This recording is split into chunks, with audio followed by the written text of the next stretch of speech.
नमस्कार, मी रेणुका. तर तुम्हा सर्वांचं माझ्या यूट्यूब चॅनलमध्ये फार फार स्वागत आहे. तर मुळ्यापासून बनवलेल्या रेसिपीज तर तुम्ही फार वेळा खाल्ली असाल, पण आज मी तुम्हाला गहू पीठ आणि मुळ्यापासून बनवलेली एक फारच रुचकर अशी रेसिपी बनवून दाखवणार आहे.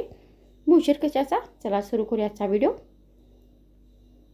मग ही रेसिपी बनवण्यासाठी मी इथे एक मुळा घेतलेला आहे. तर सर्वात आधी हा मुळा आपल्याला स्वच्छ धुवून घ्यायचा आहे आणि चाकू घेऊन हा मुळा आपल्याला व्यवस्थित वरून सोलून घ्यायचा आहे.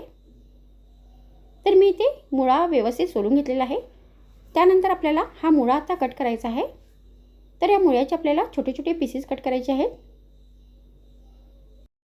तर मी इथे हा मुळा लांब आकारामध्ये कट केलेला आहे. तर तुम्ही हा मुळा गोल गोल पीसेसमध्ये पण कट करून घेऊ शकता. तर अशा पद्धतीने हा मुळा आपल्याला व्यवस्थित कट करून घ्यायचा आहे. त्यानंतर आता आपल्याला हा मुळा बॉईल करायचा आहे. तर त्याच्यासाठी आपल्याला गॅसवर एक भांडे ठेवायचे आहे आणि यामध्ये 1 ग्लास पाणी आणि चवीनुसार मीठ घालायचं आहे. आणि त्यानंतर याच्यामध्ये हे जे मुळ्याचे सगळे पीसेस आहेत ते घालायचे आहेत आणि व्यवस्थित हे पीसेस आपल्याला आता बॉईल करून घ्यायचे आहेत. तर हा मुळा आपल्याला व्यवस्थित शिजवून घ्यायचा आहे. तर तुम्ही इथे मुळ्याच्या जागी गाजराचा पण वापर करू शकता. त्यानंतर आपल्याला एक मिक्सरचं भांडं घ्यायचं आहे आणि यामध्ये हे जे शिजवलेले मुळ्याचे पीसेस आहेत ते सगळे घालायचे आहेत.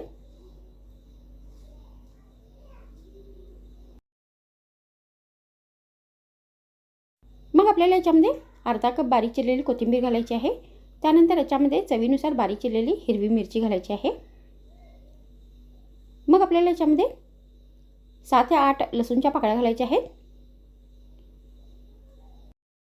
त्यानंतर या सर्व साहित्याची आपल्याला एकदम बारीक पेस्ट बनवून घ्यायची आहे. तर यामध्ये आपल्याला पाणी अजिबात नाही घालायचं आहे. तर मी ते सर्व साहित्याची एकदम बारीक पेस्ट बनवून घेतलेली आहे. त्यानंतर ही पेस्ट आपल्याला एका बाउलमध्ये काढायची आहे. त्यानंतर याच्यामध्ये आपल्याला 1 कप गव्हाचे पीठ घालायचे आहे. त्यानंतर यामध्ये आपल्याला अर्धा चमचा हळदीची पावडर घालायची आहे. मग आपल्याला याच्यामध्ये 1 चमचा मोठं जिरं घालायचं आहे. त्यानंतर याच्यामध्ये आपल्याला चवीनुसार लाल मिरची पावडर घालायची आहे.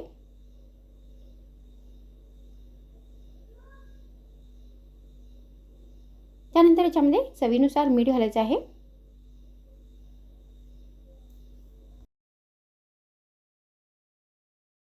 तर आता आपल्याला हे सगळे साहित्य व्यवस्थित मिक्स करून घ्यायचे आहे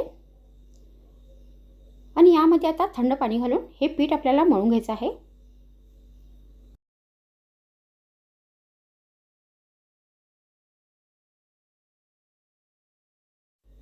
मग पीठ मळून झाल्यानंतर आपल्याला याच्यामध्ये 1 चमचा तेल घालायचं आहे आणि परत हे सर्व साहित्य व्यवस्थित मिक्स करायचे आहेत.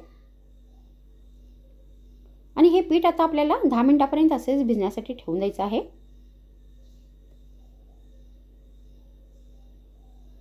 तर आता इथे 10 मिनिट झालेले आहेत आणि हे पीठ आता व्यवस्थित भिजले आहे.